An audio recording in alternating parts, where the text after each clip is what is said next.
It's an extremely rare phenomenon to find a genuine friend. It's an even rarer phenomenon to find a friend who's 60 years older than you.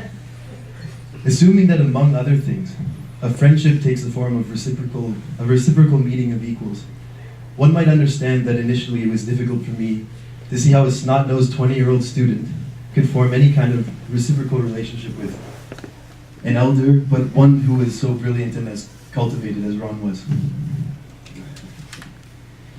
Just a few years earlier, I had decidedly appointed Ron to be my role model.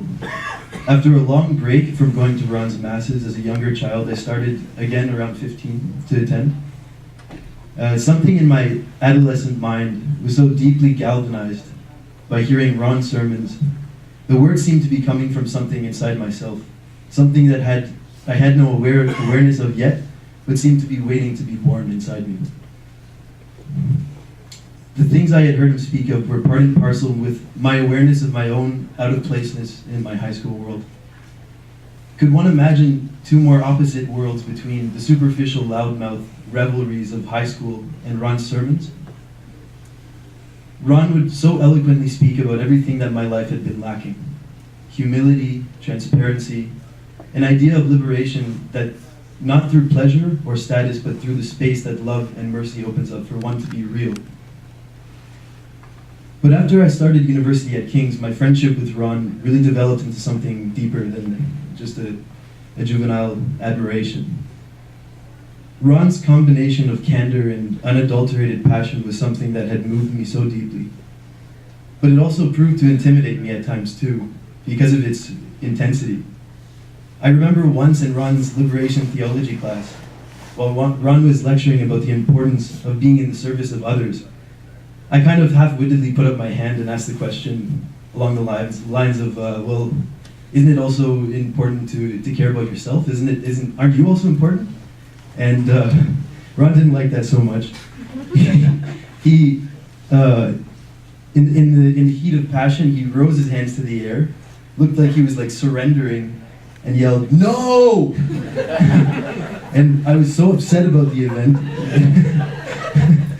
I've never had a teacher do that. And it just, I mean, this little thing that, it upset me because I valued Ron's opinion so much. But I realized it came from his vision that this was an intellectual exercise. You know, we weren't going through notes. This was something that Ron loved and lived. The passion came from that. It's the very crux of his life. Many of the most meaningful memories with Ron come from my nearly weekly visits to his home. I'll never forget our usual arrangement. Ron would greet me lavishly with hugs and kisses and declarations of love that were so sentimental that if it were anyone but Ron, I would have assumed he was playing a practical joke.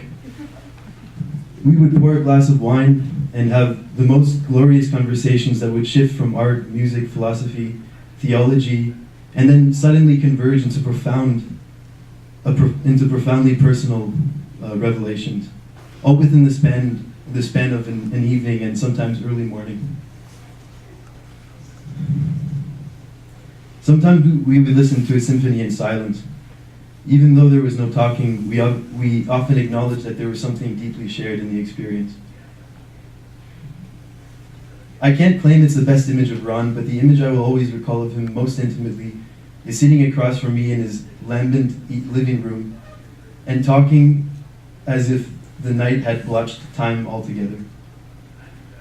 And my love for Ron is so great, and I'll always miss him. Thank you.